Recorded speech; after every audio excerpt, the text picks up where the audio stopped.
नमस्कार विद्यार्थी मित्रांनो, माझ्या यूट्यूब चॅनलमध्ये पुन्हा एकदा तुमच्या सर्वांचे स्वागत. विद्यार्थ्यांनो, आज तुमच्यासाठी मी the new dress by Virginia Woolf हा लेसन घेऊन येत आहे. तर लेसन सुरू करण्यापूर्वी मी तुम्हाला ह्या लेसनमध्ये स्टोरी काय आहे ते मी सांगणार आहे. न्यू ड्रेस ही जी स्टोरी आहे ना, ती स्ट्रीम्स ऑफ कॉन्शियसनेस मध्ये सांगितली आहे. म्हणजेच ह्या स्टोरीमध्ये एखाद्या हिंदी सिनेमासारखा फ्लॅशबॅक आहे. माबेल वेरिंग हे या लेसनचे मुख्य पात्र आहे, जी साधारणतः 41 वर्षाची व तिला 2 मुले आहे. ती एक मध्यमवर्गीय स्त्री आहे, पण तिला फॅशन करायला खूप आवडते. मिसेस डॉल्वे तिला एकदा एका पार्टीसाठी निमंत्रित करते. मिसेस डॉल्वे ही एक उच्चभ्रू सोसायटीतील एक स्त्री आहे आणि त्या निमंत्रणामुळे मिसेस माबेलला खूप आनंद होतो व तिला उच्चभ्रू पार्टीत बोलावल्यामुळे जास्तच आनंद होतो व पार्टीला जाण्यासाठी ती ठरवते की एक येलो रंगाचा ड्रेस परिधान करायचा. तो ड्रेस ती एका जुन्या पॅरिस फॅशन बुकमधून कॉपी करून शिवते. तो येलो ड्रेस घालून ती त्या मिसेस डॉल्वेच्या पार्टीला जाते. परंतु होते उलटेच, तो ड्रेस कुणालाही आवडत नाही. सर्वजण तिच्या ड्रेसबद्दल तिला नावे ठेवू लागतात, तिची निंदा करू लागतात. त्यामुळे ती अगोदरच इन्फिरियरिटी कॉम्प्लेक्स असलेल्या त्या माबेलला खूपच इन्सिक्युअर वाटू लागते. मग तिच्या मनात काय काय वेगवेगळे विचार येतात हे या लेसनमध्ये सांगितले आहे. ती स्वतःला एक माशी बरोबर कंपेअर करते ह्याचे सुद्धा वर्णन ह्या लेक्चरमध्ये आहे. पार्टीमध्ये तिला विविध कॅरेक्टर भेटतात, तर त्याचेही वर्णन या लेसनमध्ये करण्यात आले आहे. सर्वात पहिल्यांदा क्लॅरिसा डॉल्वेला पार्टीला जिने आमंत्रित केले आहे ती मिसेस डॉल्वे तिला भेटते. त्यानंतर मिस बार्नेट, जी की एक मोलकरीण आहे, आल्यानंतर तिचे थोडेसे स्वागत करते, आदरातिथ्य करते. त्यानंतर तिला रॉबर्ट हेडन हा भेटतो, जो की तिची निंदा करतो आणि रॉबर्ट हेडन येथे जुन्या विचारसरणीचा दाखवलेला आहे. त्यानंतर तिला रोज शॉ भेटते, जी की एक उच्चभ्रू सोसायटीतील आहे व ती एकदम भव्य दिव्य कपडे घालून त्या पार्टीत आलेली असते. ती पण तिची टिंगलटवाळी करते. त्यानंतर मिसेस माबेलला भेटतो चार्ल्स बट नावाचा एक व्यक्ती, की जो नव्या जनरेशन मधला आहे. माबेलला वाटते चार्ल्स बट तरी तिची प्रशंसा करेल, पण तोही तसं काही करत नाही. शेवटी तिला मिसेस हॉलमॅन भेटते, जी की एक घरगुती स्त्री आहे आणि ती तिची फॅमिली स्टोरी माबेल बरोबर शेअर करते. पण माबेलला त्यात काहीच इंटरेस्ट नसतो, कारण लोकांच्या टीकेमुळे ती एक वेगळाच विचार करत असते. ती खूप एकाकी होते आणि शेवटी बिथरून जाते. शेवटी तिला ह्या सिच्युएशनमध्ये तिचे जुने दिवस आठवतात. तिच्या नवऱ्याबरोबर व मुलांबरोबर घालवलेले दिवस तिला आठवतात आणि त्यात तिला आनंद आणि समाधान वाटू लागते आणि तिला खरा आनंद कशात आहे हेही कळते व ती ठरवते की यापुढे ड्रेसचा किंवा कपड्यांचा ती विचार करणार नाही आणि पुढील आयुष्य पुन्हा एकदा छानपणे जगेल. तर विद्यार्थ्यांनो, आता आपण ही स्टोरी डिटेलमध्ये समजून घेऊया. अतिशय इंटरेस्टिंग आहे आणि मी पुन्हा एकदा तुमच्यासाठी सेंटेन्स बाय सेंटेन्स अतिशय सोप्या मराठीत सांगण्याचा प्रयत्न केला आहे, जे तुम्हाला कुठेही मिळणार नाही. आणि माझ्या ह्या चॅनलला तुम्ही सबस्क्राईब करा, म्हणजे तुम्हाला पुढचे 2 लेक्चरही मी लवकरच अपलोड करेन. आणि एकदा तुम्ही समजून घेतलं ना विद्यार्थ्यांनो, तुम्हाला परीक्षेपर्यंत हे नक्कीच लक्षात राहील आणि तुम्ही कधीही लवकर विसरणार नाही. तर सुरू करूया the new dress by Virginia Woolf. Story सुरू करण्या अगोदर तुम्हाला मी त्यातले कॅरेक्टर्स सांगतो. मॅबल वेअरिंग हे कथेचे मुख्य पात्र आहे. ती एक मिडल एज वुमन आहे, एक स्त्री आहे. तिला 2 मुले आहेत. Since she was child she has feeling of inferiority to other people, की इतर लोकांपेक्षा कमी समजण्याचं तिच्या मनात लहानपणापासूनच होतं. आणि तिला मिसेस डॉल्वे एका सोशल गॅदरिंग म्हणजे पार्टीला बोलवते. यामध्ये ह्युबर्ट याचा उल्लेख आहे. तो मॅबल्सचा हजबंड आहे. जेव्हा ती खूप अपमानित होते जेव्हा तिला जुने दिवस आठवतात तेव्हा तिला ह्युबर्टची आठवण येते. हर्बर्टचा उल्लेख एकाच ठिकाणी आहे. तो मॅबल्सचा ब्रदर आहे. मिस मिलान ही मॅबल वेअरिंगची ड्रेस मेकर आहे. म्हणजे जो येलो ड्रेस तिला शिवून दिला ती मिस मिलान आहे. त्याचाही उल्लेख या स्टोरीमध्ये आहे. मिसेस बार्नेट ही क्लॅरिसा डॉल्वे जिने पार्टी आयोजित केली होती तिची ती मोलकरीण आहे. आलेल्या पाहुण्यांचे स्वागत करते ती. तिचा उल्लेखही एक सुरुवातीला आणि एकदम शेवटी आलेला आहे. क्लॅरिसा डॉल्वे म्हणजे होस्टेस ऑफ द पार्टी, जिने पार्टी अरेंज केली होती. Other guest in the party आता रॉबर्ट हेडन हा मॅबलला चीअरअप करण्याचा प्रयत्न करतो बट इन सिन्सिअर वे. आणि हा एक ओल्ड थिंकिंग पर्सन म्हणून ह्या स्टोरीत दाखवलेला आहे.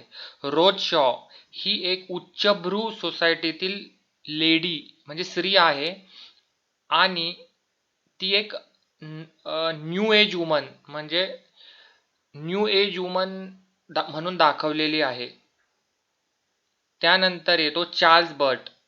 दिस is a guest in the party that can change the life of the Mabel. एक न्यू जनरेशनचा माणूस आहे आणि तो जर मॅबल वेअरिंगला चांगला बोलला असता तर तिची लाईफ चेंज झाली असते, पण तो तसं काही करत नाही. तोही तिची टिंगलटवारी करतो. आणि शेवटी मिसेस होलमन जी की एक मध्यमवर्गीय आणि मॅबल वेअरिंग सारखीच एक स्त्री आहे. ती तिची फॅमिली स्टोरी मॅबल वेअरिंग बरोबर शेअर करते.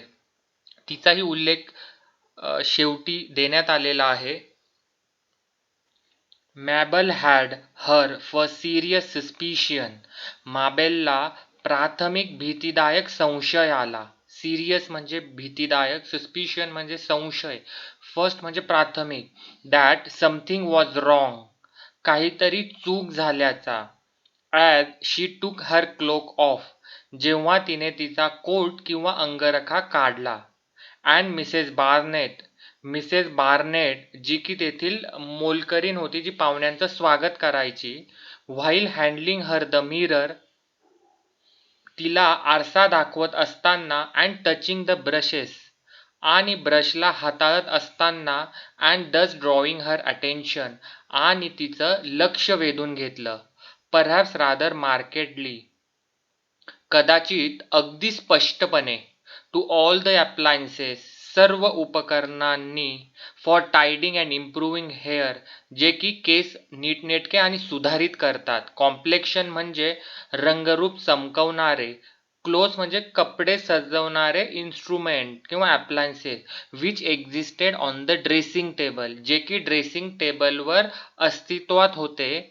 कन्फर्म द सस्पिशियन, आणि त्या सर्व उपकरणांनी त्या संशयाची पुष्टी केली की काहीतरी चूक झालेलं आहे.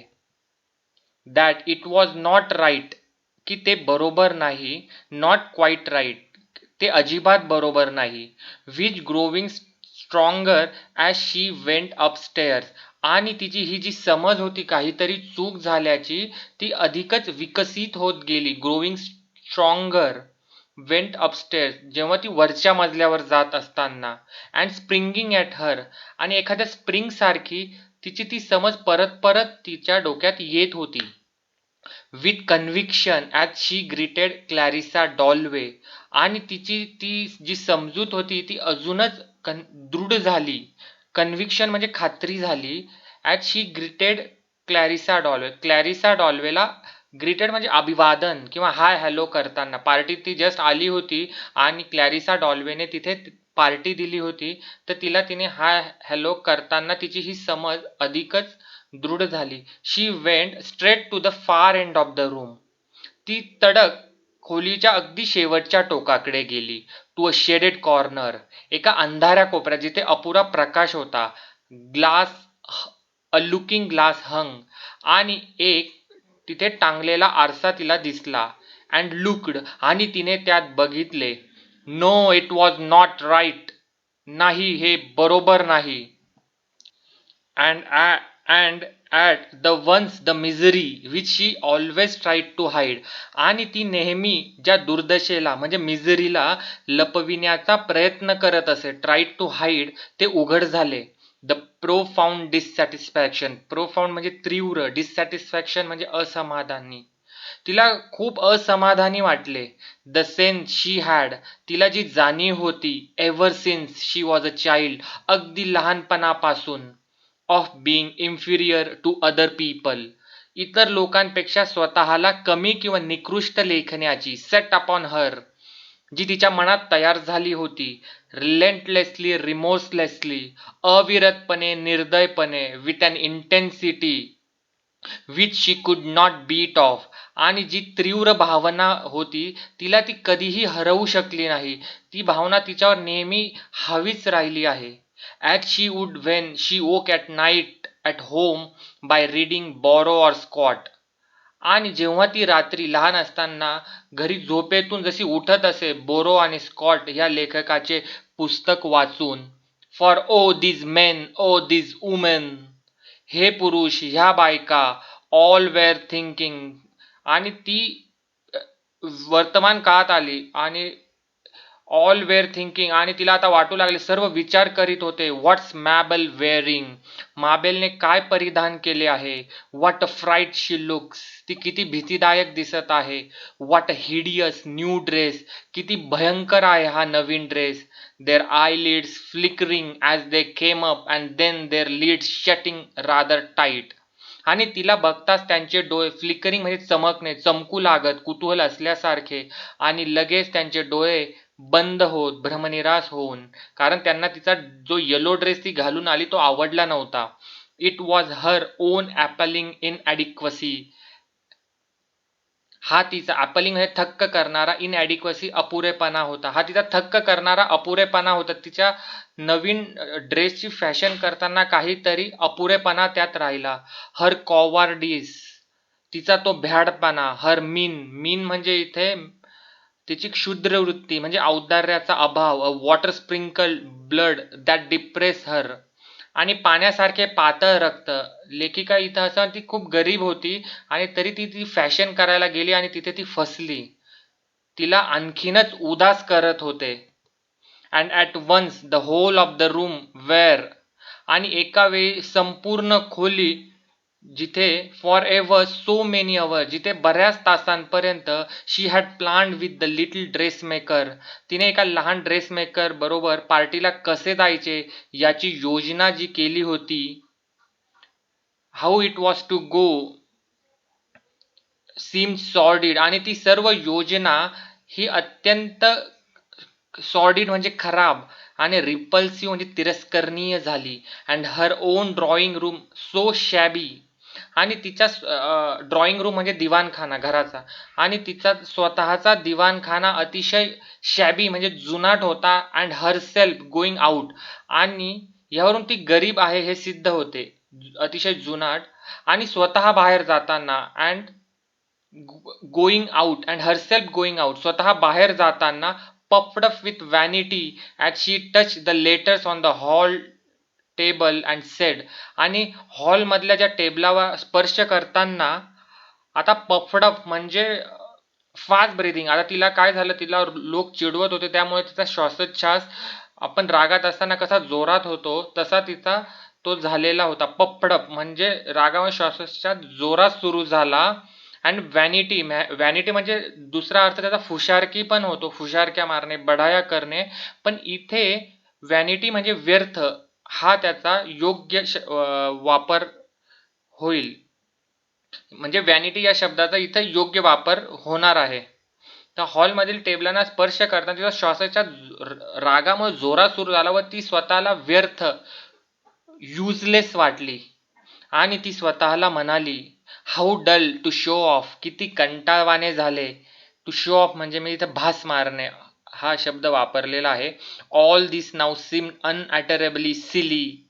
आणि हे सर्व आता किती अनअटेरेबली म्हणजे अप्रिय, सिली म्हणजे मूर्खपणाचे, पॉल्ट्री म्हणजे क्षुल्लक, अँड प्रोव्हिन्शियल म्हणजे प्रांतिक किंवा सामाजिक, ती एका खालच्या सामाजिक स्तरातून आली होती ते सिद्ध झाले तिच्या त्या नवीन ड्रेसमुळे. All this had been absolutely destroyed. आणि ते सर्व क्षणात पूर्णपणे नष्ट झाले. डिस्ट्रॉय म्हणजे नष्ट होणे, शोन अप. तिला ड्रेस घालून जो दिखाऊपणा करायचा होता, एक्सप्लोडेड, आणि त्याचा विस्फोट झाला the moment she came in to Mrs Dalloway's drawing room. आणि ज्या क्षणी म्हणजे माबेल विअरिंग त्या पार्टीमध्ये सौ डॉल्वेच्या दिवाणखान्यामध्ये घुसली. What she had thought that evening when sitting over the tea cups. तिला काय वाटलं त्या संध्याकाळी चहा घेत असताना. Mrs Dalloway's invitation came. आणि तिला पार्टीसाठी मिसेस डॉल्वेचं आमंत्रण आलं, invitation. Was that of course she could not B fashionable. आणि तिला नक्कीच वाटलं होतं की ती फॅशनेबल होऊच शकत नाही. It was absurd to pretend it even. आणि हे नाटक नवीन फॅशन करण्याचं अगदी मूर्खपणाचे ठरले. Fashion mean cut. तिला वाटले फॅशन म्हणजे कट. Mean style. फॅशन म्हणजे स्टाईल. Mean 30 guineas at least. म्हणजे फॅशन करण्यासाठी 30 गिनीज. गिनीज हे ब्रिटिश चलन आहे, आपण रुपये म्हणू. फॅशन करण्यासाठी 1924ची गोष्ट आहे. तर फॅशन करण्यासाठी कमीत कमी 30 गिनीज लागतात. But why not to be original. आणि आपण नैसर्गिक किंवा मूळ का नाही राहू शकत, कारण 30 गिनीज हे तिच्यासाठी फार महाग असे होते. सध्याच्या कंडिशनमध्ये आपण 8 ते 10 हजाराचा ड्रेस पकडूया. Why not to be herself anyhow. आपण स्वतःला आवडेल असे का नाही राहू शकत, एनी हाऊ कसे पण करून. And getting up she had taken that old fashion book of her mother's. आणि चहा पित असताना उठताना तिने आपल्या आईचे ते जुने फॅशन बुक घेतले, अ पॅरिस फॅशन बुक. आणि एक पॅरिसचे फॅशन बुक घेतले, of the time of the empire. आणि जुन्या साम्राज्याच्या काळातले ते बुक होते. And and had thought how much prettier, more dignified and more womanly they were then. आणि त्या फॅशन बुकमध्ये तिने काही बायका बघितल्या, त्या कितीतरी अधिक प्रेटियर म्हणजे सुंदर होत्या, डिग्निफाईड आणि जास्त आदरयुक्त दिसत होत्या, अँड मोर वुमनली आणि जास्त स्त्रीसुलभ दिसत होत्या. And so set herself. आणि म्हणूनच तिने स्वतःला तसा लुक दिला, तो जो येलो ड्रेस शिवला तो तिने ह्या पुस्तकात बघून ठरवला होता की असा हा लुक, हा ड्रेस शिवायचा. Oh it was a foolish. She हे किती मूर्खपणाचे झाले. Trying to be like them. आणि फॅशन बुकमध्ये असलेल्या महिलांप्रमाणे बनण्याचा प्रयत्न केला. Upon being modest and old like pluming herself in fact. Pluming म्हणजे dress or groom with elaborate care. म्हणजे तिने मोठ्या काळजीने स्वतःला सजवले होते. Upon being modest and old fashion. स्वतःला नम्र आणि जुना पद्धतीचा समजून घेताना. आणि तो ड्रेस अँड व्हेरी चार्मिंग. आणि म्हणजे जुना, नम्र आणि जुन्या पद्धतीचा आणि मोहक पण दिसेल. And look charming, giving herself up, no doubt about it. आणि याबद्दल तिला काहीही शंका नव्हती. ऍक्च्युली तिला वाटलं होतं तो ड्रेस खूपच चांगला दिसेल. To an orgy of self love which deserve to be chastised and so rigged herself out like this. आणि ऑर्जी ऑफ सेल्फ लव्ह म्हणजे तिचा आत्मप्रेमाचा, ऑर्जी म्हणजे आपण अतिरेक म्हणूया, तिच्या आत्मप्रेमाचा अतिरेक झाला. अँड चास्टाईज म्हणजे फटकारणे, आणि तिला फटकारले गेले. अँड विच शी डिझर्व म्हणजे ती त्यास पात्र होते असंही म्हणते. तिला जे लोकांनी चिडवलं किंवा तिला थोडंसं चुकीचं झाल्यासारखं काहीतरी वाटलं, त्याला ती पात्र आहे असं ती म्हणते. And so rigged herself out like that. Rigged म्हणजे स्वतःला श्रेष्ठ दाखवण्यासाठीचा जो प्रकार तिने केला, की ती एक गरीब होती पण तिला ती खूप श्रीमंत आहे असं दाखवण्याचा जो प्रकार तिने केला, तो सर्वांसमोर उघड झाला. But she dare not look in the glass. पण तिने आरशात न बघण्याची हिंमत केली. She could not face the whole horror. आणि तिला या सगळ्या भयंकर परिस्थितीला तोंड देता नाही आलं. डेअर्ड म्हणजे हिम्मत आणि हॉरर म्हणजे दहशत.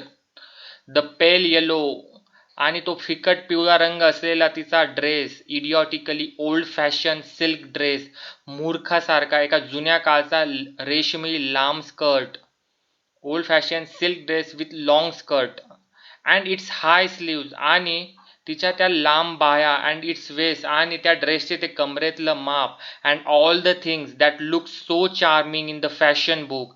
आणि अशा सर्व गोष्टी ज्या फॅशन बुकमध्ये चार्मिंग म्हणजे मोहक दिसल्या असत्या, but not on her, not among all these ordinary people. परंतु ती जी फॅशन होती ती तिच्यावर किंवा सामान्य लोकांवर चांगली दिसणार नव्हती असं तिला वाटतं. She felt like a dress maker's dummy standing there for young people to stick pins in to. आणि स्टिक स्पिन इन टू म्हणजे आकर्षित करून घेणे. आणि तिला वाटले की ड्रेस मेकरची डमी, इथे मी इमेजमध्ये दाखवलेले आहे की जे कपड्यांच्या दुकानात डमी असतात ना ते उभे केले, तिथे तरुण जास्त आकर्षित होतात. तर तसं तिला ते वाटलं. स्टिक स्पिन टू इट म्हणजे पिना टोचणे हा अर्थ त्याचा होत नाही की but my dear it's perfectly charming, Rose Shaw said. आणि आता रोज शॉ ही पार्टीतील पहिल्या गेस्टची या लेसनमध्ये एंट्री झालेली आहे. पण माझ्या प्रिय मैत्रिणी हे अगदी मोहक आहे, परफेक्टली चार्मिंग, रोज शॉ म्हणाली, looking her up and down, तिला वर खाली पाहत, with that little satirical pucker of the lips which she expected. आणि उपहासात्मकपणे तिने तिला वर खाली बघितलं आहे. अँड सॅटेरिकली म्हणजे उपहासात्मक, पकर ऑफ द लिप्स आणि होठांच्या छोट्या मोठ्या हालचाली करून, विच शी एक्सपेक्टेड, जे की माबेलला अपेक्षित होते की ती तिचा अपमान करत आहे. Rose herself being dressed in the height of the fashion, Rose स्वतः अतिशय भव्य दिव्य उंचीचा पोशाख करत असे, precisely like everybody else always. आणि प्रिसाइजली तंतोतंत पार्टीतील इतर बायकांप्रमाणे अँड नेहमी सारखे, ती नेहमी ज्या पण पार्टीला जायची तिचा पोशाख हा नेहमी भव्य दिव्यच असायचा. आता मॅबलला थोडंसं वाईट वाटलं ऍक्च्युली. ती एक आणि ती स्वतः एक लो सेल्फ कॉन्फिडन्स असलेली व्यक्ती होती, त्यामुळे ती खूप विचार करायला लागली. She is very unstable from mind, आणि तिला नेहमी इन्फिरिटी कॉम्प्लेक्स होता, त्यामुळे तिचं डोक्यात विचार येऊ लागले, आणि ती स्वतःला आता एका माशीसारखी कम्पेअर करते. फ्लाईज म्हणजे माशा. We are all like flies trying to crawl over the edge of the saucer. Saucer म्हणजे बशी. आणि आता माबेलला ती माशी बरोबर कम्पेअर करते, आणि तिला आता असं वाटतं आपण सर्वजण बशीच्या काठावरून रांगण्याचा प्रयत्न करणाऱ्या माशांप्रमाणे आहेत असा माबेलने विचार केला. Mabel thought and repeated the phrase up she were crossing herself. आणि आता तिला ती स्वतःच माशी म्हणून दिसू लागली, आणि ह्या वाक्याची तिने पुनरावृत्ती केली, आणि जणू ती स्वतः ती बशी ओलांडत आहे. ती स्वतःला आता माशी समजू लागली. as if she were trying to find some spell to annul his pain, to make this agony endurable.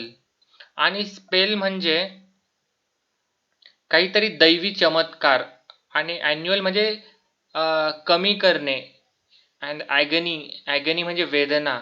आता ती काहीतरी शोधण्याचा प्रयत्न करत होती. आता तिला एखादी जादू किंवा मायाजाल काहीतरी मिळेल का तिचे दुःख कमी करण्यासाठी, to annual this pain, to make this agony म्हणजे तिची पीडा सहन होण्यासाठी.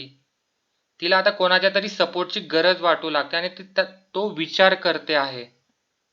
टॅक्स ऑफ शेक्सपियर्स, तिला शेक्सपियरचे काही वाक्य आठवतात. Lines from the book she had read ages ago, आणि लहानपणी वाचलेल्या पुस्तकांच्या अनेक वर्षापूर्वी वाचलेल्या ओळी suddenly came to her when she was in agony, आणि ती दुःखात असताना अचानक तिच्याकडे आल्या, म्हणजे तिला आठवल्या. And she repeated them over and over again, आणि ती पुन्हा पुन्हा त्या म्हणू लागली. Flies trying to crawl, she repeated, माशा रांगण्याचा किंवा सरपटण्याचा प्रयत्न करत आहे, ती पुन्हा म्हणाली. क्रॉल म्हणजे सरपटणे.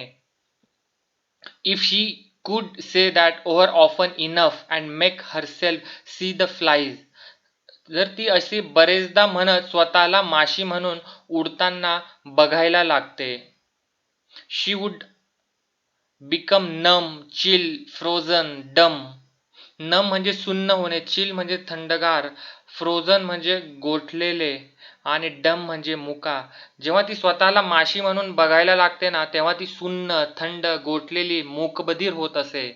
Now she could C flies crawling slowly out of a saucer of a milk with their wings stick together.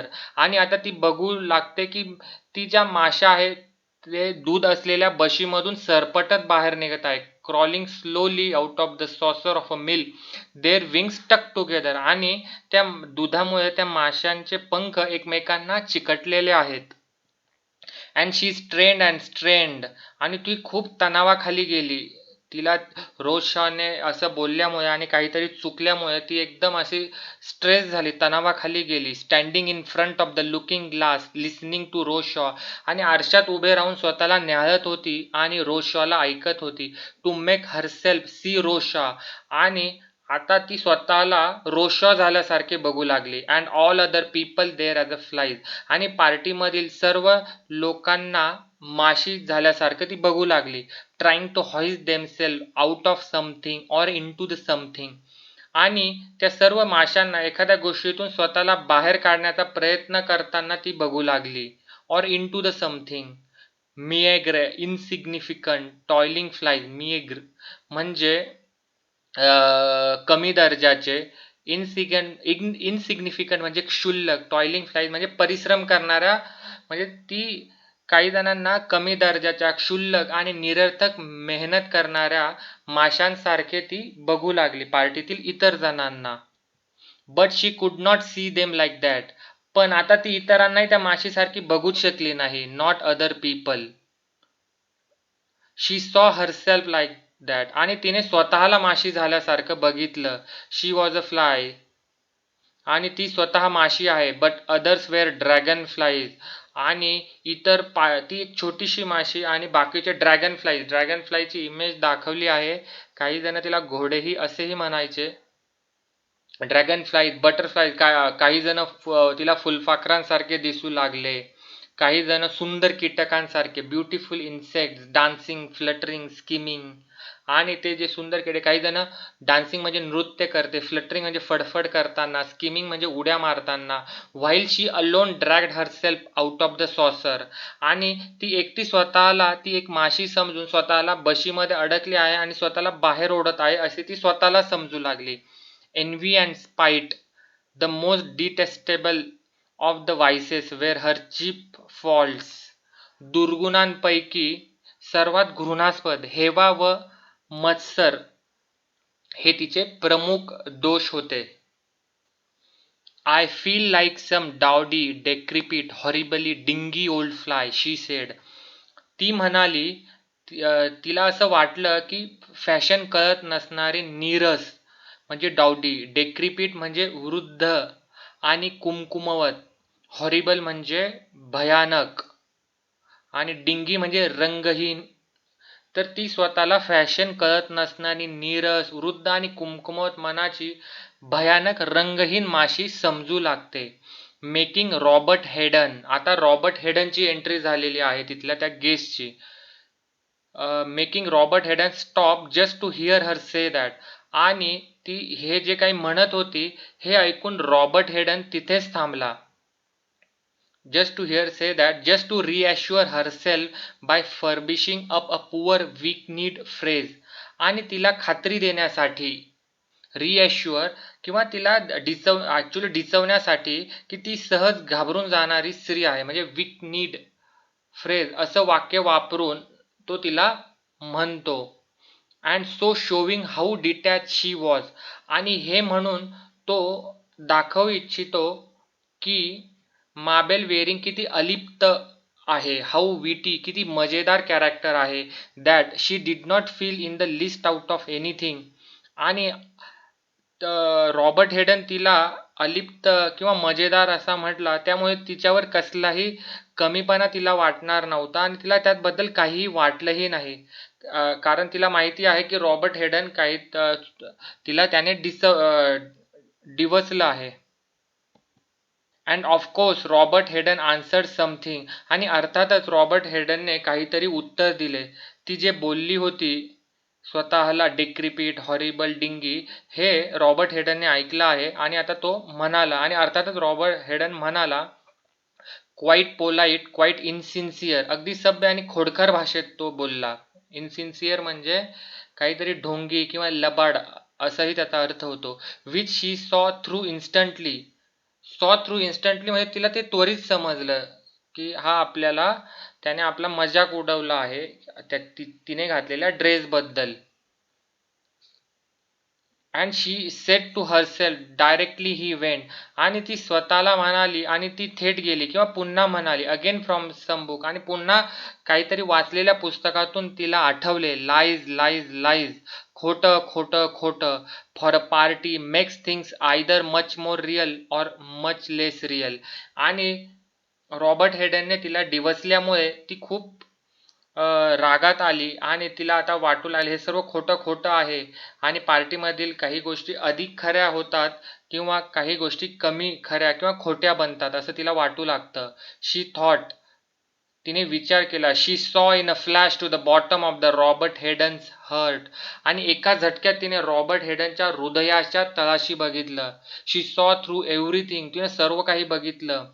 शी सॉ द ट्रूथ, आणि तिला त्यामध्ये सत्य दिसलं. This was true, this drawing room, this self and the other false, आणि हे अगदी खरं होतं. हा दिवाणखाना, दिस सेल्फ ती स्वतः, अँड द अदर फॉल्स, आणि इतर सर्वजण अवास्तविक किंवा चुकीचे असे तिला आता वाटू लागते. Miss Milan's little work room was really terribly hot, stuffy and sordid. आता माबेलला तिचा भूतकाळ आठवू लागतो की तिची जी ड्रेस मेकर आहे मिस मिलान, तिच्याबद्दल तिला आता आठवू लागते. आता मिस मिलान ची छोटीशी वर्करूम म्हणजे तिचं जे दुकान होतं जिथं तिने हा येलो ड्रेस शिवला पॅरिस फॅशन बुक मधला बघून, वॉज टेरिबली हॉट म्हणजे अत्यंत उकडत असलेली जागा, स्टफी म्हणजे कोंदट छोटीशी रूम होती, अँड सॉर्डिड आणि खराब जागा होती ती अतिशय. It smelt of clothes and cabbage cooking, आणि त्या दुकानामध्ये नवीन कपडे म्हणजे नवीन कपड्यांचा वास आणि कोबी शिजण्याचाही वास येत होता, म्हणजे तिचं काहीतरी घरगुती दुकान असेल. And eight Wien miss Milan put the glass in her hand, आणि तरीही मिस मिलान जिने हा ड्रेस शिवला, जेव्हा तिने माबेलच्या हातात आरसा दिल्यावर त्याने स्वतः माबेलने स्वतः त्या ड्रेसकडे पाहिलं. And she looked at herself with dress on, तिने त्या स्वतःच्या ड्रेसकडे शिवलेल्या ड्रेसकडे बघितलं, फिनिश्ड, आणि पुढच्या क्षणी तिने आरशात बघणं थांबवलं. And extraordinary bliss shot through her heart, आणि एक विलक्षण आनंदाची गोष्ट तिच्या हृदयात आली. ब्लिस म्हणजे परमानंद किंवा एखादी गोष्ट, आनंदाची गोष्ट तिच्या हृदयात आली. Suffused with light she sprang in to existence, प्रकाश जसा हळूहळू आकाश व्याप्त करतो तशी ती तिच्या अस्तित्वात शिरली. तो ड्रेस बघून ती एका विचारांच्या तंद्रीत निघून गेली. Read of CARES and wrinkles, आणि आता ती तिच्या अस्तित्वापासून दूर जाऊ लागली ऍक्च्युली ती.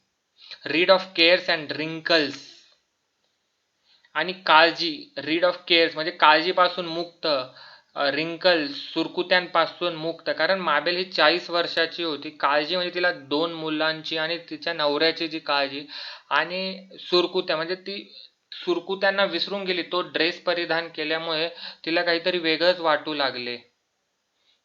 What she had dreamed of herself was there, a beautiful woman, तिने स्वतःचे जे स्वप्न पाहिले होते ते तिथेच होते. तिला आता वाटू लागले की आपण अतिशय एक सुंदर, अ ब्युटिफुल वुमन, आपण अतिशय सुंदर स्त्री आहे. म्हणजे ती एकदम हरभऱ्याच्या झाडावर चढली त्या त्या ड्रेसला आरशात बघून. आणि कुठे? मिस मिलानच्या घरी. Just for a second she had not dared look longer. Miss Milan wanted to know about the length of the skirt, पण क्षणभरच तिने त्या आरशात बघितले. तिने जास्त वेळ बघण्याची हिंमत केली नाही. Not dare to look longer, आणि मिस मिलांना तिच्या स्कर्टची लांबी जाणून घ्यायची होती. दे लुक्ड ॲट हर, तिथे तिच्याकडे त्याने पाहिलं, framed in the scroll mahogany, आणि जड फुलांच्या महोगनीने तयार केलेला अ ग्रे व्हाईट, एक राखाडी पांढऱ्या रंगाचा, मिस्टेरियसली स्माइलिंग, रहस्यमय हास्य असणारी चार्मिंग गर्ल आणि मोहक मुलगी, ती स्वतः द कोर ऑफ हरसेल्फ, स्वतःचा गाभा, द साऊल ऑफ हरसेल्फ, स्वतःचा आत्मा. And it was not vanity only. आता इथं व्हॅनिटी म्हणजे फुशारकी, आणि ही स्वतःबाबत फुशारकी नव्हती किंवा बढाई नव्हती असं तिला वाटतं. तिला असं वाटतं ड्रेस खूपच सुंदर झाला आणि ती खूपच सुंदर दिसते आहे. Not only self love that made her think it good, tender and true. आणि स्वतःबाबत फुशारकी किंवा ही बढाई तर नव्हती, आणि केवळ स्वतःवरच्या प्रेमामुळे नाही, तर ती खरंच एक चांगली, प्रेमळ आणि खरी व्यक्ती होती असं तिला वाटू लागते. Miss Milan said that the skirt could not well be longer. Miss Milan म्हणाली होती, तिला आता आठवू लागतं की घागऱ्यासारखं जर काही तिने शिवलेलं आहे ते जास्त लांब चांगलं दिसणार नाही.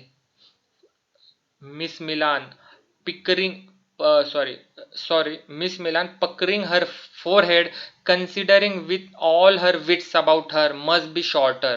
आणि मिस मिलानने कपाळावर आठ्या आणत पकरिंग हर फोरहेड, आणि तिला काय शोभून दिसल असा विचार करत तिला बोलली होती की स्कर्ट हा लहान पाहिजे होता. पण तेव्हा काही मिस माबेलने ऐकलं नाही तिचं.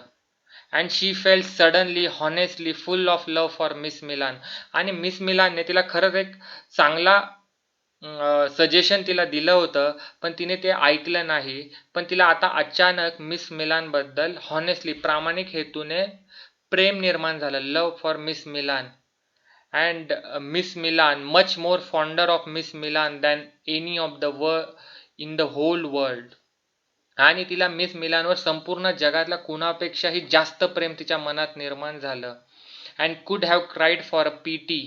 आणि तिला असं वाटतं की मिस मिलान आता तिच्यावर जे लोकांनी तिला हास्यास्पद ठरवलं त्यासाठी रडली पण असती असं मॅबलला वाटतं.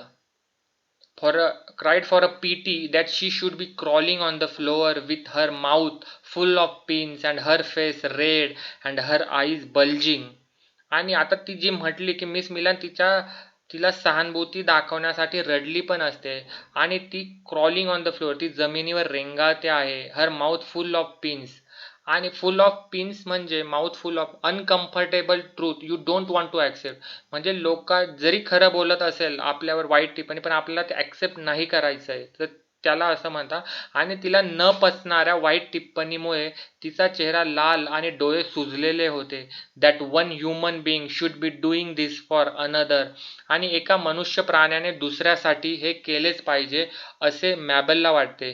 म्हणजे तिला सहानुभूती दाखवण्यासाठी मिस मिलन जे काही करते ते एका मनुष्य प्राण्याने दुसऱ्यासाठी केले पाहिजे.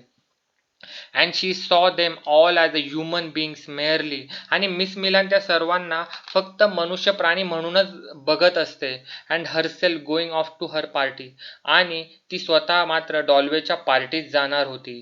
And Miss Milan pulling the cover over the Canaries Kaij.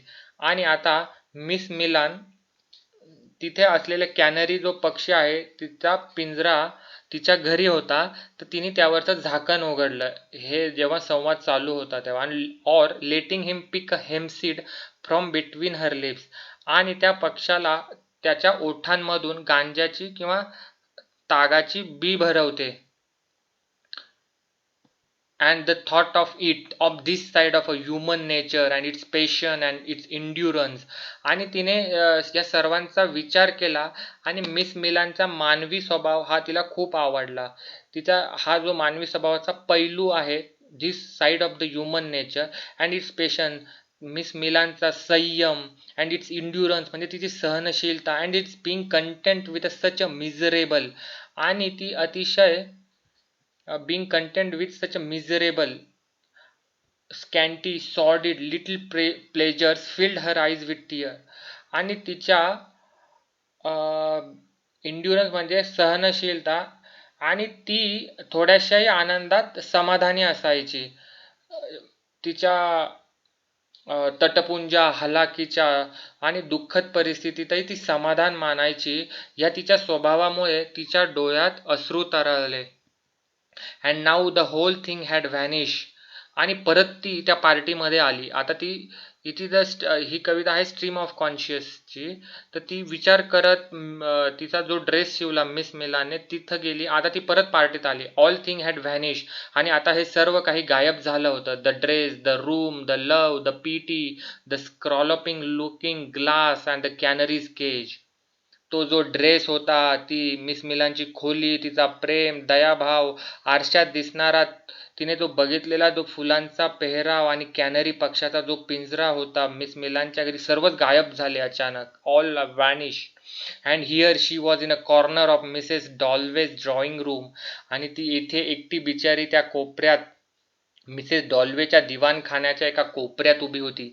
Suffering tortures woken wide awake to reality.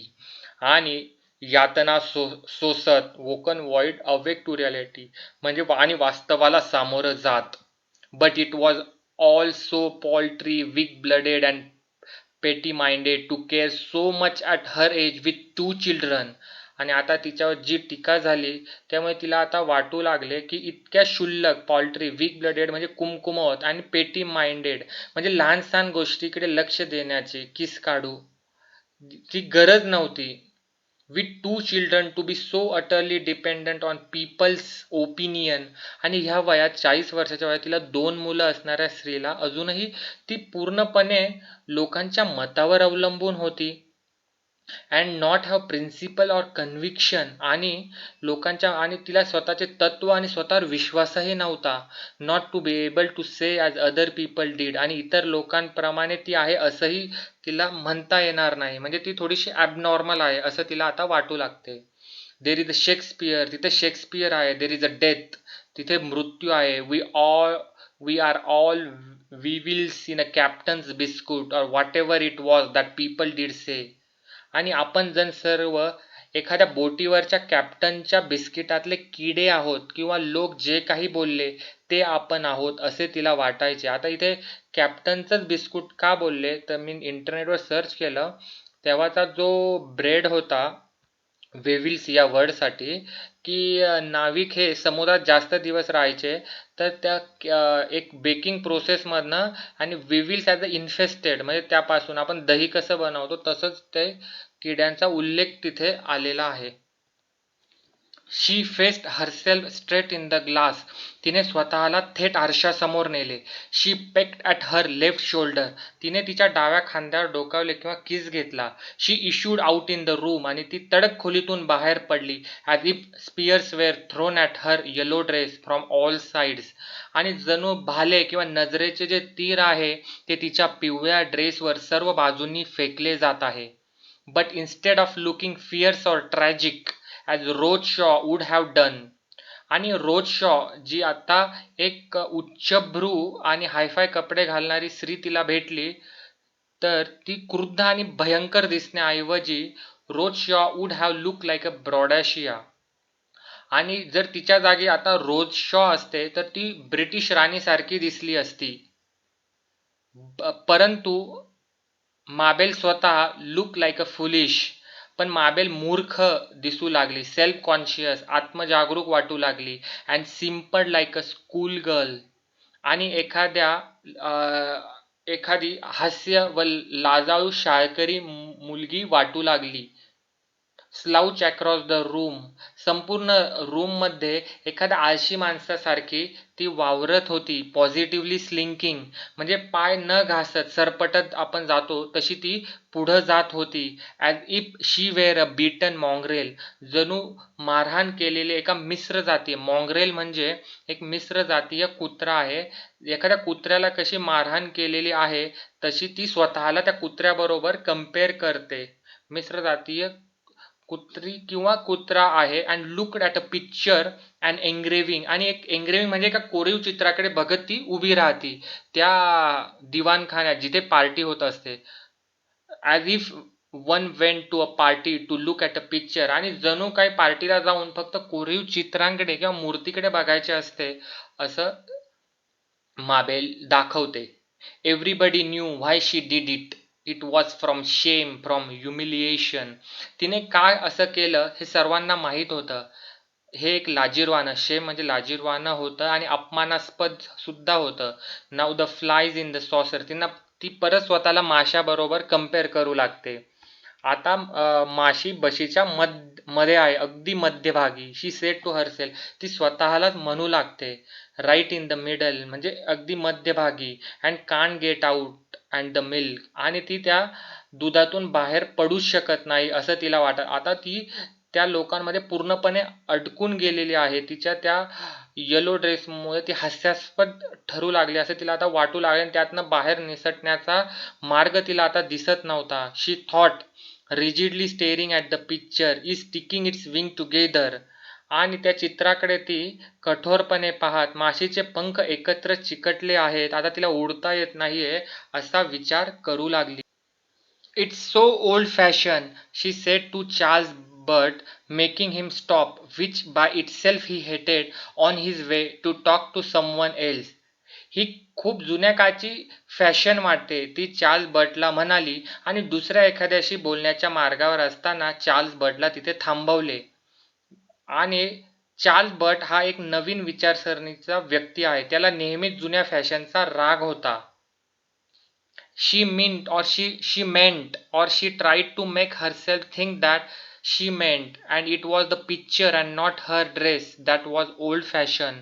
आणि तिला आता वाटतं की ती जुन्या काळची फॅशन आहे असं ती चार्ल्स बर्टला म्हणाली, पण चार्ल्स बर्टला असं नाही वाटलं पाहिजे की ती तिच्या ड्रेसबद्दल बोलली. तर तिने असं दाखवण्याचा प्रयत्न केला, तिचा ड्रेस नाही तर ती बघत असलेले जे चित्र होते, कोरीव चित्र, ते जुन्या फॅशनचे होते. आणि आता ती चार्ल्सकडनं सुद्धा तिला काहीतरी सहानुभूती मिळावी असं तिला आता वाटू लागते. वन वर्ड ऑफ प्रेज, एक चार्ल्सकडनं एक स्तुतीचा एखादा शब्द, वन वर्ड ऑफ अफेक्शन, आपुलकीचा एखादा शब्द, would have made all the difference to her at the moment.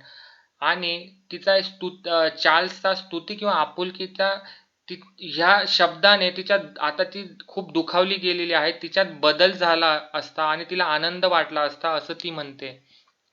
If he had only said, "Mabel, you are looking a charming tonight," it would have changed her life. आणि ती त्याच्याकडनं अपेक्षा करते की त्याने आज असं म्हणावं की माबेल, तू आज रात्री खरंच खूप आकर्षक दिसत आहे, तर त्यामुळे तिचं आयुष्य बदललं असतं. But then she ought to have been truthful and direct, परंतु मग तिला इमानदार आणि सडेतोड असावं लागलं असतं. Charles said nothing of the kind, of course. आणि चार्ल्स तिच्याबद्दल काहीही बोलला नाही. ही वॉज मलाईस इटसेल्फ, तो स्वतःच द्वेषबुद्धीचा होता. He always saw through one, especially if one were feeling particularly mean, paltry or feeble minded. आणि चार्ल्स नेहमी सर्वांना एकाच नजरेतनं बघत असे. सॉ थ्रू वन, विशेषतः मीन म्हणजे दिन, मागे आलेलाच आहे, किंवा दरिद्री. पॉल्ट्री म्हणजे कमीपणा, और फिबल माइंडेड म्हणजे कमजोर मनोवृत्तीचाच तो समोरच्याला बघत असे. यातून चार्ल्स हा खूप स्वतःला शहाणा समजत आहे असं लेखिका म्हणते. Mabel's got a new dress, he said. माबेलला नवीन ड्रेस मिळाला, तो म्हणाला. And the poor fly was absolutely shoved in to the middle of the saucer. आणि माबेलला त्यामुळे लज्जित झाल्यासारखं वाटलं, आणि बिचारी माशी, जिला उडता येत नव्हतं, आता आपण बघितलं, ती पूर्णपणे बशीच्या मध्यभागी ढकलली गेली. Really he would like her to drown. आणि खरंच तो तिला दुधात बुडवून मारण्याचा प्रयत्न करीत आहे असं तिला वाटलं. She believed he had no heart, no fundamental kindness, only a veneer of a friendliness. आणि त्याला, किंवा म्हणजे चार्ल्सला, हृदय किंवा भावना नव्हत्या, मूलभूत दया पण नव्हती, फक्त मैत्रीचा, वेनियर ऑफ अ फ्रेंडलीनेस, मैत्रीचा फक्त तो देखावा होता. Miss Milan was much more real. आणि आता तिला वाटू लागले की मिस मिलान ही खरंच जास्त, much more real and kinder, वास्तविक आणि दयाळू होती. If only one could feel that and stick to it always. जर एखाद्याला असं वाटत असेल की चांगलं मत आहे, तर त्याने त्यास नेहमीच धरून किंवा चिकटून राहिले पाहिजे. आणि मॅबल तशी नव्हती. Why, she ask herself, replying to Charles much too pertly. का तिचे एकमत होत नाही, ती स्वतःवरच राग भरली. तिने जर मिस मिलानचं ऐकलं असतं असं तिला वाटतं. आणि तिने चार्ल्सला खूपच उद्धटपणे, पर्टली म्हणजे उद्धटपणे उत्तर दिले. तिला त्याचा राग आला. Letting him see that she was out of a temper or ruffled as he called it. आणि तिने त्याला उद्धट आणि ती चार्ल्सला दाखवू इच्छित होती. लेटिंग हिम सी दॅट की ती खूप रागावलेली आहे और रफल्ड किंवा तो तिला चिंताग्रस्त किंवा नाराज असं तो तिला म्हणालाच होता. Rather ruffled he said and went on to laugh at her with some women over there. आणि चांगलेच परेशान किंवा चिंतित केले असं त्याला वाटलं असं तो म्हणाला आणि तिथे असलेल्या पार्टीतील एका बाईजवळ जाऊन तिची टिंगल टवाळी किंवा हसणं तिच्यावर चालू केलं.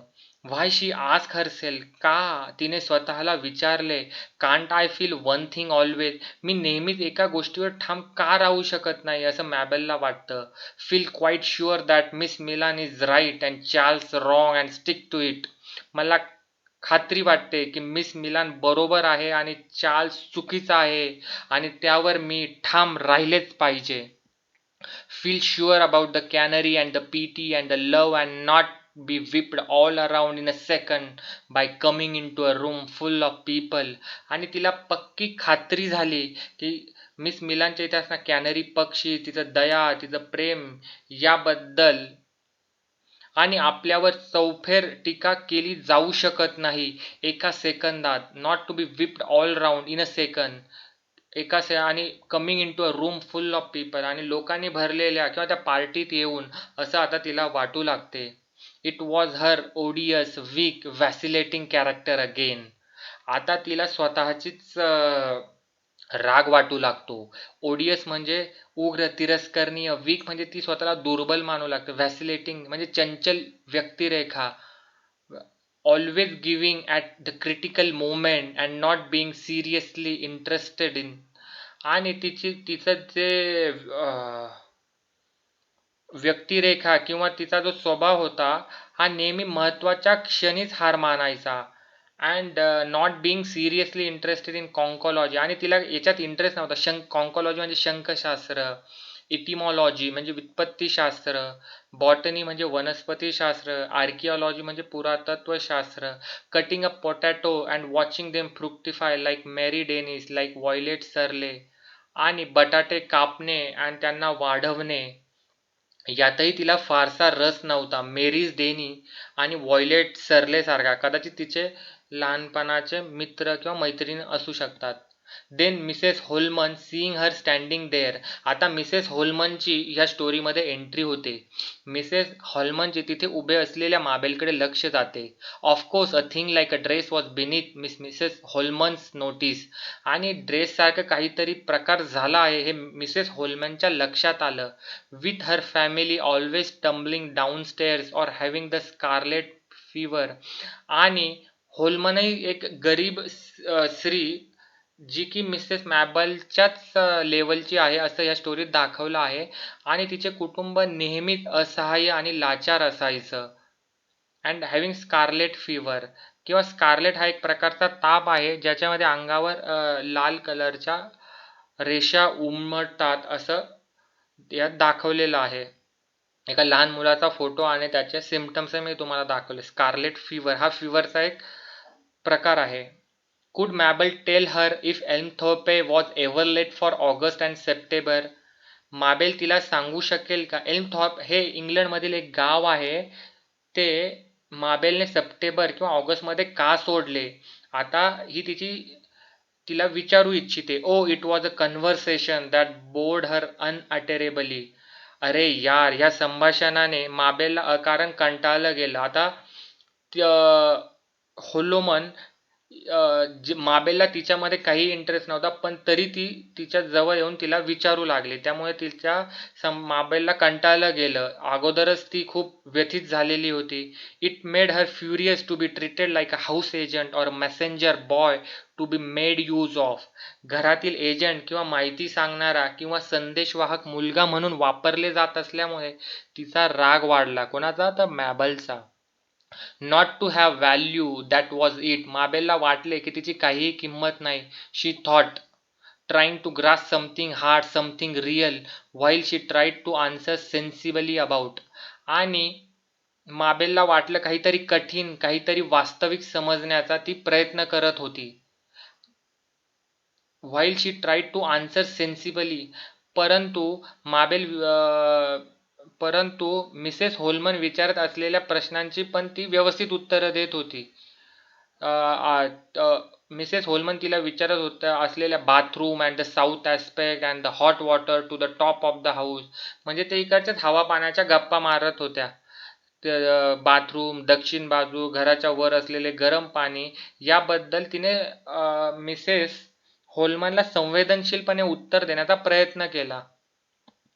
And all the time she could see little bits of her yellow dress in the round looking glass, which made them all the size of the boot buttons or tadpoles. Tadpoles म्हणजे एक प्रकारचा frock इथे image मध्ये दाखवलेला आहे.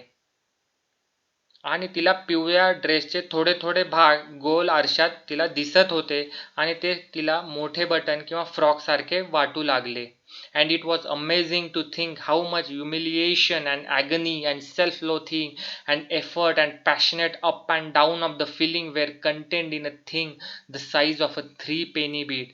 3 penny म्हणजे 3 पैशांच्या एका तिने जो ड्रेस शिवला त्यामध्ये तिला आता वेगळं वाटू लागलंय की इट वॉज अमेझिंग, की खूप चमत्कारिक होतं की एका 3 पेनीच्या किंवा 3 पैशाच्या ड्रेसमध्ये किती ह्युमिलिएशन म्हणजे अपमान, ॲगनी म्हणजे दुःख, सेल्फ लोथिंग स्वतःची घृणा, एफर्ट अँड पॅशनेट कष्ट, प्रयत्न आणि भावनांमध्ये किती चढ उतार तिच्या झाले त्या एका ड्रेसमुळे, त्याचा ती विचार करू लागली. And what was still odder this thing, आणि तरीही काय विचित्र होते, Mabel Waring was separate quite disconnected, आणि मॅबल विअरिंग ही वेगळी आणि बऱ्याच अंशी असंबंध किंवा विस्कळीत होती. अँड दो मिसेस हॉलमन म्हणजे ब्लॅक बटन, मिसेस हॉलमनने ब्लॅक कलरचा ड्रेस घातलेला होता, त्याला ब्लॅक कलरची बटन होती, was leaning forward and telling her how her eldest boy had strained his heart running. आणि मिसेस हॉलमन म्हणजे पुढे झुकत होत्या आणि तिला सांगत होत्या की तिच्या मोठ्या मुलाच्या मुळे तिच्या हृदयावर कसा ताण आला. She could see her too quite detach in the looking glass, आणि माबेलही तिला आरशात अगदी वेगळी आणि अलिप्त दिसत होती. म्हणजे ते दोघी एकमेकांना अलिप्त दिसायच्या. And it was impossible that the black dot leaning forward gesticulating should make the yellow dot sitting solitary self centred feel what the black dot was feeling yet they pretended. आणि हे अशक्य आहे की काळा बिंदू म्हणजे मिसेस होलमन पुढे झुकून जेस्टिक्युलेटिंग म्हणजे हावभाव करून एकाकी म्हणजे सॉलिटरी अँड सेल्फ आणि स्वकेंद्रित असलेल्या पिवळ्या बिंदू म्हणजे मिसेस माबेलला काळ्या बिंदूबद्दल काय वाटत आहे हे जाणते, परंतु दोघीही एकमेक तसे न वाटल्याचे ढोंग करतात. ऍक्च्युली इथे होतं काय, मिसेस होलमनला माबेलची गरज समजू शकली नाही आणि माबेलच्या आत्ममग्न स्वभावामुळे तिला मिसेस हॉलमनमध्ये आपुलकी वाटत नाही. अशा प्रकारे दोघांमध्ये कुठलेही वास्तविक संबंध ऍक्च्युली उद्भवत नाही. So impossible to keep boys quiet. तरीही मिसेस होलमन बोलणं चालूच ठेवते की मुलांना शांत ठेवणं अतिशय अशक्य आहे. That was the kind of thing one sed, आणि कोणीतरी हे म्हणूनही ठेवले आहे. And Mrs Holman who could never get enough sympathy and snatch what little there was greedily. आणि मिसेस होलमन ही सुद्धा मॅबल सारखीच एक व्यक्ती आहे जिला कधीही सहानुभूती मिळू शकली नाही आणि जी काही थोडी होती ती तिच्या लोभीपणाने हिरावून घेत होती, greedily, as if it were her right. आणि ती अशी खेचून घेत होती की जो तसा तिचा हक्कच होता. But she deserve much more, for their was her little girl who had come down this morning with a Solan नी जॉईंट. आणि परंतु तिची दुःख मिळण्याची किंवा सहानुभूती तिची आणखीनच पात्रता होती, कारण तिथे तिची एक लहान मुलगी होती जिचा आज सकाळी जोरात आपटल्यामुळे एक गुडघा तिचा सुजला गेला होता. Took this miserable offering and looked at it suspiciously, grudgingly.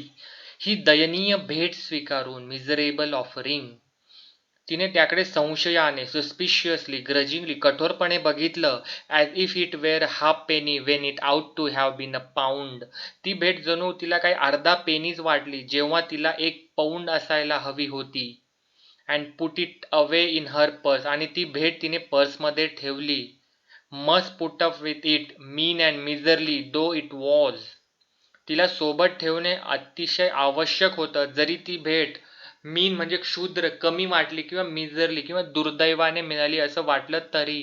Times being hard, so very hard. कारण ही वेळच होती, कठीण होती, खूप कठीण होती. मिसेस होलमन माबेलला सांगत होती. And on she went creaking injured Mrs Holman about the girl with the stolen joints. आणि ती मुलगी पुढे किंचाळत जखमी अवस्थेत गेली. मिसेस होलमन मुलीच्या सुजलेल्या गुडघ्याबद्दल सांगत होत्या. It was a tragic. खरंच ही एक शोकांतिका आहे. This greed, this clamour of human beings like a row of cormorants. आणि हा लोभ, ग्रीड म्हणजे लोभ आणि क्लॅमर म्हणजे मनुष्याची ही जी आरडाओरड आहे. This clamour of human being like a rows of cormorants. आणि आता ती हा लोभ आणि आरडाओरड ती एका कॉर्मॉरंट्स पक्ष्याबरोबर लेखिका कम्पेअर करते. कॉर्मॉरंट्स नावाचा पक्षी आहे जो की barking and flapping their wings for a sympathy. हा जो पक्षी आहे ना, तो सहानुभूती मिळण्यासाठी भुंकतो व त्याचे पंख फडफडवितो असं मिसेस होलमनला वाटतं. It was a tragic. Could one have felt it and not merely pretend to feel it. आणि हे दुःखद आहे. एखाद्याला ते जाणवत असते आणि एखादा ते जाणवण्याचे ढोंग करत असते. आता ते तिच्या परिस्थितीवर बोलत आहे. आता मॅबल पुन्हा एकदा तिच्या विचारांच्या तंद्रीत जाते. But in her yellow dress tonight she could not wring out one drop more. Wring out म्हणजे की आज रात्रीला तिच्या पिवळ्या ड्रेसमध्ये मिळालेली एकही कॉम्प्लिमेंट किंवा कौतुक ती सोडू इच्छित नव्हती.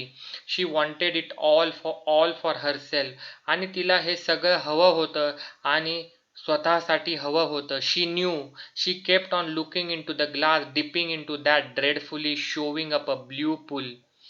मॅबेलला अजूनही विश्वास नव्हता. तिला असं वाटलं की हा ड्रेस घालून मला कॉम्प्लिमेंट मिळेल, पण तिला काही मिळालं नाही. तिला माहीत होतं आणि ती आरशात बघत त्या तिच्या भयंकर विचारांच्या तंद्रीत त्या निळ्या तलावात बुडत होती. That she was condemned, despised. आणि तिचा निषेध, तिचा तिरस्कार केला गेला. Left like this in a backwater. आणि अशा प्रकारे तिची प्रगती किंवा विकास खुंटला गेला. Because of her being like this a feeble vacillating creature. आणि तिच्या ह्या स्वभावामुळे तिचा विकास खुंटला गेला असं मॅबलला वाटतं. तिच्या असं बिईंग लाईक अ फिबल म्हणजे शक्तिहीन, व्हॅसिलेटिंग क्रिएचर म्हणजे इतरांच्या भिन्न मतांमुळे गोंधळलेला प्राणी. And it seem to her that the yellow dress was a penance which she had deserve. आणि तिला मॅबेलला असं वाटू लागतं की पिवळा हा ड्रेस तिच्यासाठी एक प्रायश्चित्य आहे आणि ती त्याला पात्र आहे. And if she had been dressed like a roadshaw in lovely clinging green with a ruffle of swansdown. आणि जर ती रोजशॉ सारखे कपडे तिने परिधान केले असते, ती लवली म्हणजे सुंदर, क्लिंगिंग ग्रीन म्हणजे तंग हिरव्या रंगाच्या हंसाच्या पिसानी दुमडलेला. इथे इमेज दाखवलेली आहे तुम्हाला समजण्यासाठी. रफलचा मिनिंग काय होतो? Folding in a clothes. She would have deserved that, and she thought that there was no escape for her, none whatsoever. आणि तिला वाटले की आता यातून सुटका नाही, कधीही नाही, म्हणजे अपमान आणि तिरस्कारापासून. But it was not her fault altogether. आता ती परत तिच्या पास्टमध्ये जाते. तिला आता परत तिचं जुनं लाईफ आठवू लागतं. But it was not her fault all together. तिचा एकंदरीत दोष नव्हता. आता ती तिच्या फॅमिलीला दोष देऊ इच्छिता. After all it was being one of a family of a 10. आणि ती 10 जणांच्या कुटुंबातील एक व्यक्ती होती. Never having money enough. आणि तिच्या फॅमिलीकडे कधीही पुरेसे पैसे नसायचे. Always skimping and paring. नेहमी स्किम्पिंग म्हणजे कंजूस आणि पेअरिंग म्हणजे काटकसरीने. नेहमी ते कंजूस आणि काटकसरीने तिला राहावे लागत.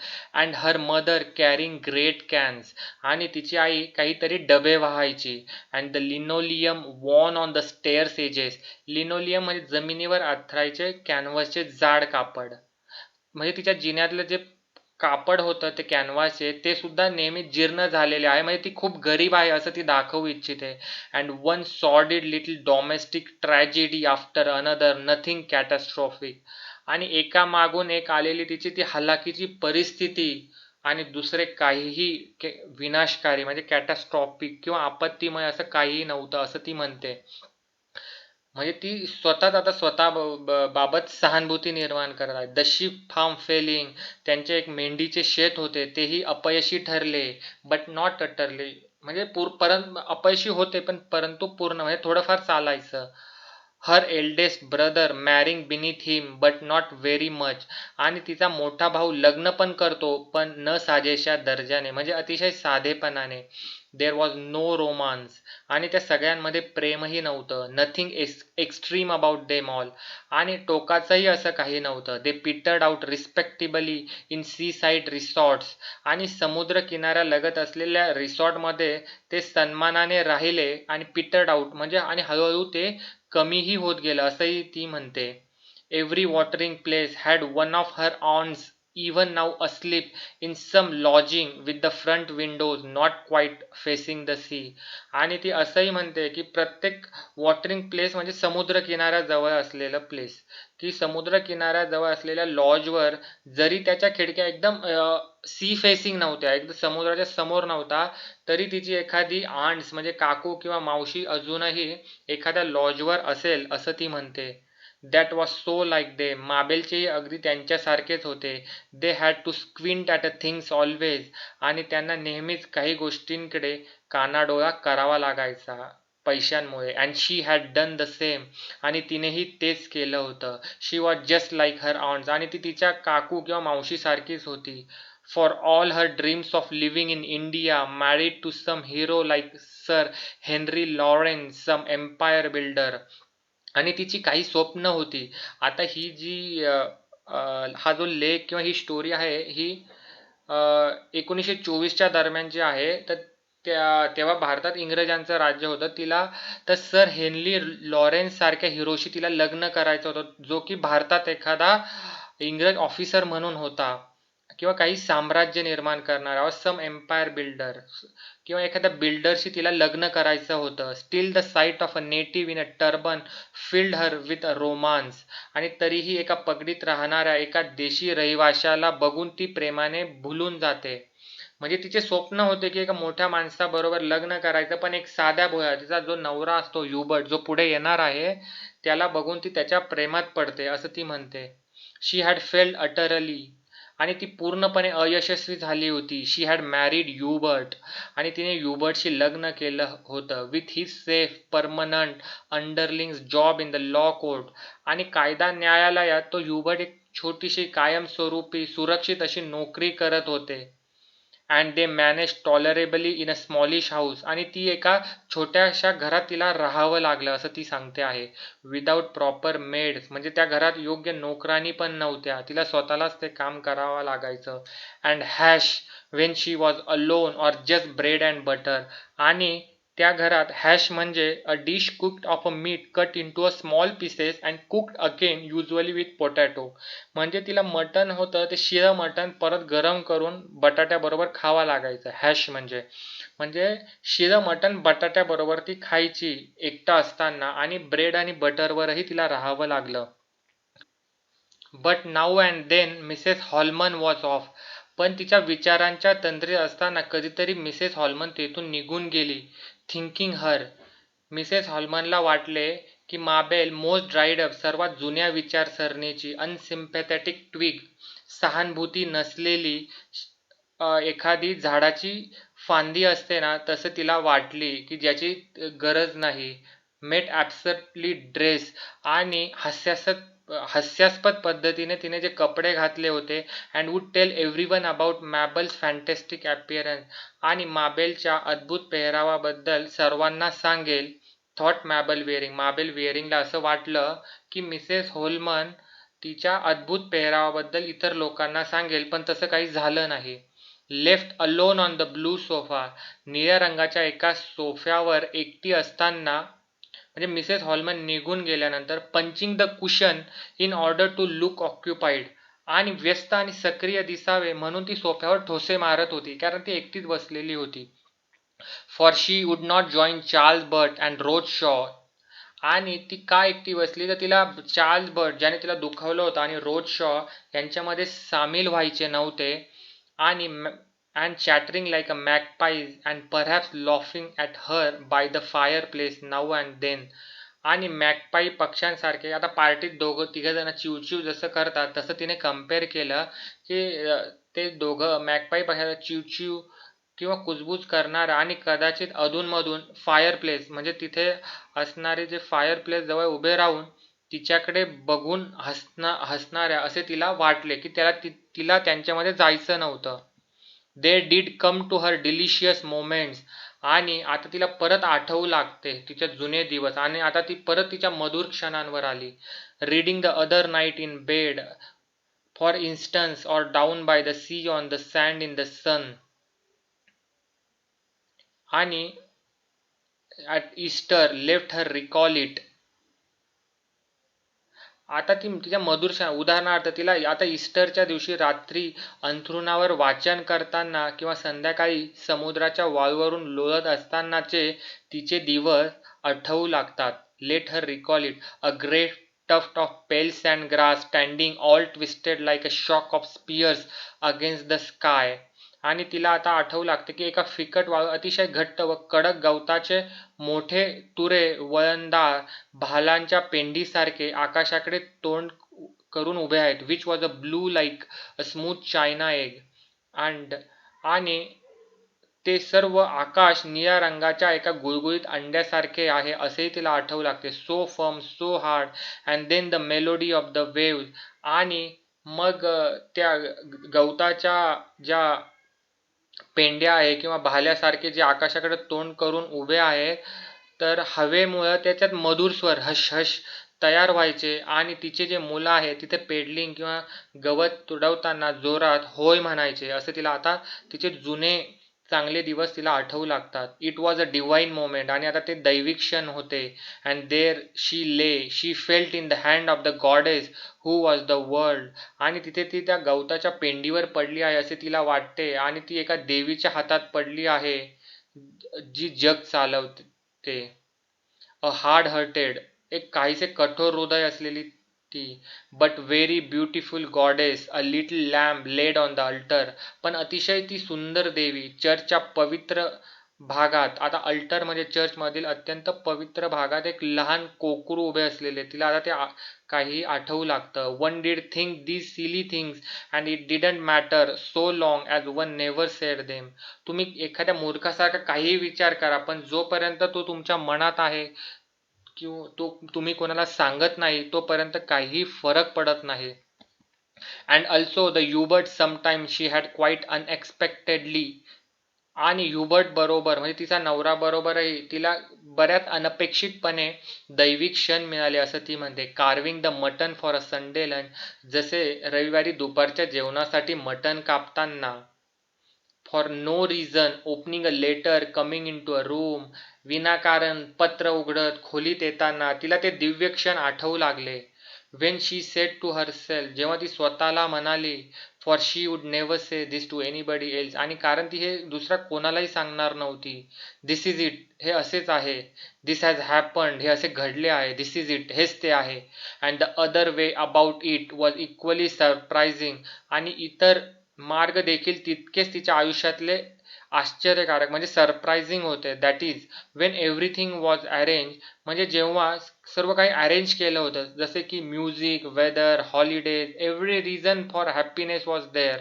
म्हणजे म्हणजे जेव्हा तिने संगीत वेदर म्हणजे चांगलं वेदर हवामान सुट्टी आणि प्रत्येक गोष्ट आनंदाने साजरा करण्याची जेव्हा व्यवस्था केली देन नथिंग हॅपन तेव्हा काहीच घडले नाही असंही ती सांगते. One wasn't happy it was flat just flat that was all. आणि ती असं म्हणते की कुणी जेव्हा आनंद साजरा करायची वेळ आली तेव्हा कुणीही आनंदी नव्हते असंही तिच्या आयुष्यात घडलं. त्यांच्यासाठी सर्व काही कंटाळवाणे व निर्जीवही झालेले होते असं ती सांगते. It was flat just flat. Her wretched self again, no doubt. तिने पुन्हा दुःखाचे आत्मपरीक्षण केले. She had always been a fretful, weak, unsatisfactory mother, a wobbly wife. आणि ती नेहमीच फ्रेटफुल म्हणजे चिडचिड्या स्वभावाची, अनसॅटिस्फॅक्टरी म्हणजे असमाधानकारक आई, आणि वीक म्हणजे दुर्बल, आणि वॉबली वाईफ म्हणजे एक अस्थिर पत्नी राहिली आहे. Lolling about in a kind of twilight existence. Lolling म्हणजे आळसाने किंवा आरामात दिवस काढणे, with nothing very clear or very bold. म्हणजे आयुष्यात असं काही कुठलेही धाडसी निर्णय न घेणे. And more one thing than another, like all her brother and sister except perhaps Herbert.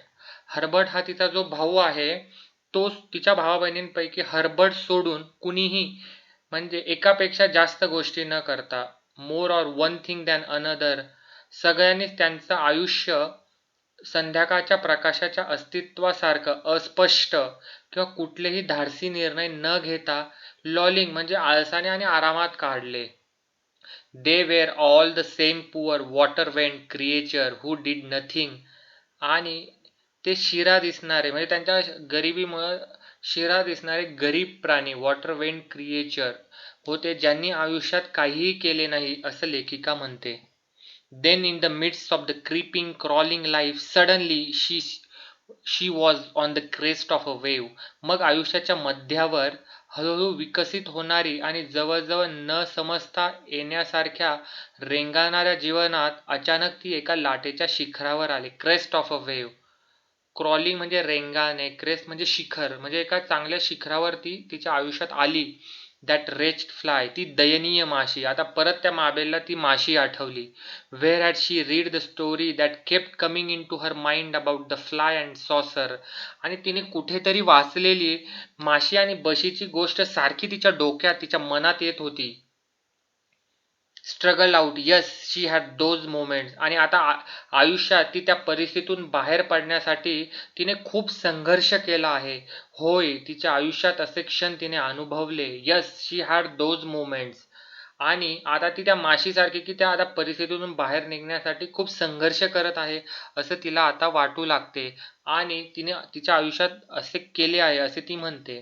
But now that she was 40, पण आता ती 40 वर्षाची झाली होती. They might come more and more seldom. आणि आता आयुष्यात तिचे असे क्षण फार क्वचितच येतील असंही आता तिला वाटू लागतं. By degree she would cease to struggle any मोर.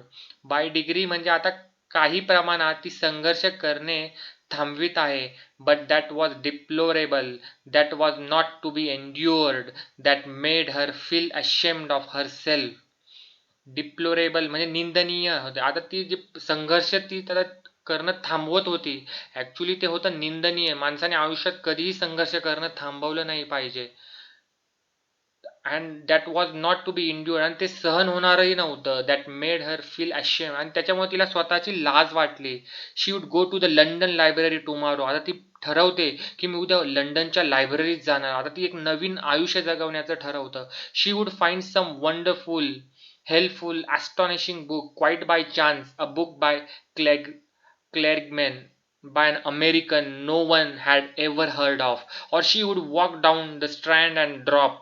आणि ती आता ठरवते की उद्या लंडनच्या लायब्ररीत जाऊन एक अद्भुत म्हणजे वंडरफुल, हेल्पफुल म्हणजे एक उपयुक्त, ॲस्टोनिशिंग म्हणजे आश्चर्यकारक पुस्तक शोधणार होती. ते कदाचित कॅल्गमनचे असेल, जे कुठल्याही अमेरिकन व्यक्तीने ऐकलेही नसेल असे ती ठरवते. और she would walk down the Strand, आणि ती तळे किंवा नदी इत्यादींचा जो वालुकामय किनारा आहे त्याला स्ट्रँड म्हणतात. आणि ड्रॉप म्हणजे ती एक तर लायब्ररीत जाणार किंवा एखाद्या तळ्याच्या काठावर जाऊन उडी मारणार होती, म्हणजे थोडक्यात तिचा जीव देणार होती. Accidentally into a hall where miner was telling about the life in the pit. पण ती चुकून, ॲक्सिडेंटली ती चुकून अँड योगायोगाने ती एका हॉलमध्ये पोचते, जिथे एक खाण कामगार त्याच्या खड्ड्यातील जीवनाविषयी सांगत असतो. आणि तुम्ही ट्यूबलाइट हा मूवी सलमान खानचा बघितलाच असेल, ज्यामध्ये ते काही लोक खड्ड्यात अडकतात आणि सलमान त्यांना वाचवतो. की यावरून तुम्हाला कळेल की त्यांचं लाईफ किती खराब आयुष्य ते काढत असतात. And suddenly she would become a new person. आणि ती ऐकून ती अचानक एक नवीन व्यक्ती होईल. शी वुड बी ॲब्सोल्युटली ट्रान्सफॉर्म आणि ती पूर्णपणे बदललेली असेल असं तिला वाटतं. शी वुड विअर अ युनिफॉर्म आणि ती आता फॅशन करणार नाही. युनिफॉर्म म्हणजे एका साधे कपडे किंवा गणवेशासारखे कपडे ती घालणार होती. She would be call sister somebody आणि त्यामुळे तिला कोणी सिस्टरही म्हटले असते. She would never give a thought to clothes again आणि ती आता ठरवते की मी कपड्यांचा कधीही विचार करणार नाही, ज्यामुळे आज तिला इतका त्रास झाला त्या पार्टीमध्ये. And for ever after she would be perfectly clear about Charles but and Miss Milan and this room and that room. आणि आता ती कसलाही विचार करणार चार्ल्स बट आणि मिस मिलान बाबत ती आता कायम स्पष्ट असेल आणि ती आता ही रूम ती रूम करत फिरणार नाही.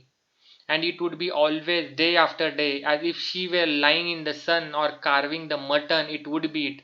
आणि ती नेहमी आणि दिवसेंदिवस ती उन्हात पडलेली असेल आणि पूर्वीसारखीच मटणाचे बारीक तुकडे करत असेल असं तिला आता वाटायला लागते.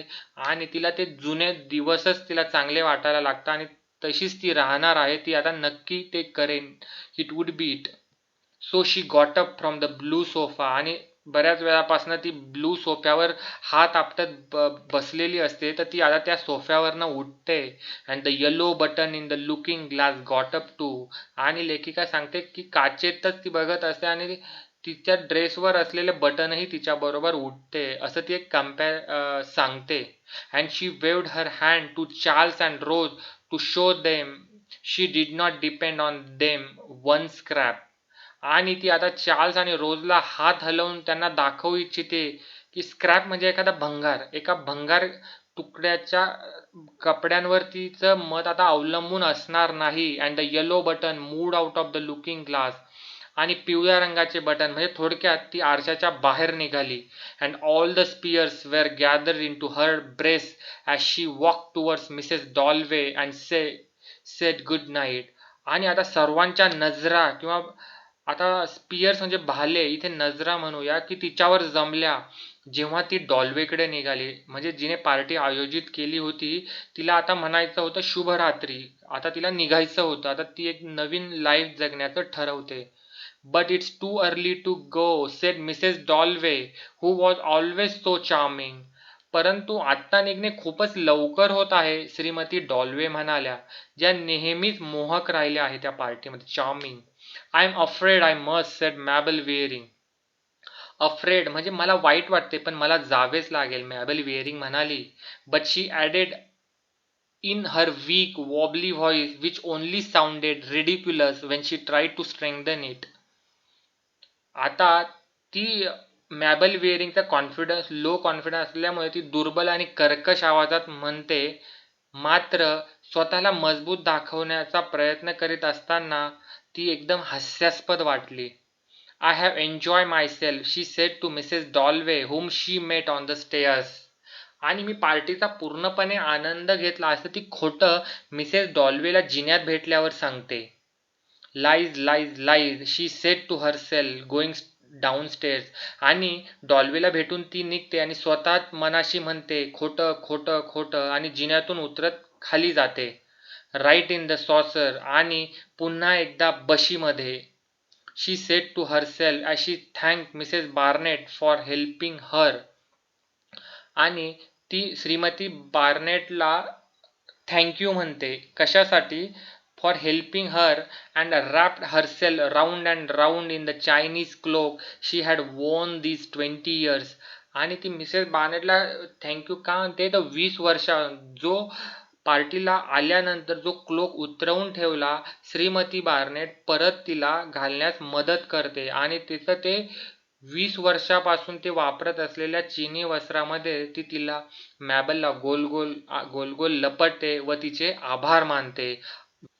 विद्यार्थ्यांनो, अशा रीतीने आपण new dress by Virginia Woolf हा लेसन कंप्लीट केला आहे. खूपच इंटरेस्टिंग स्टोरी होती आणि लेसन फार मोठा असल्यामुळे हा व्हिडिओ पण फार मोठा झाला असेल, पण अतिशय अवघड असल्यामुळे तुम्हाला मी परत एकदा साध्या सोप्या भाषेत समजून सांगण्याचा प्रयत्न केला. Thank you and all the best and please subscribe to my channel for new videos.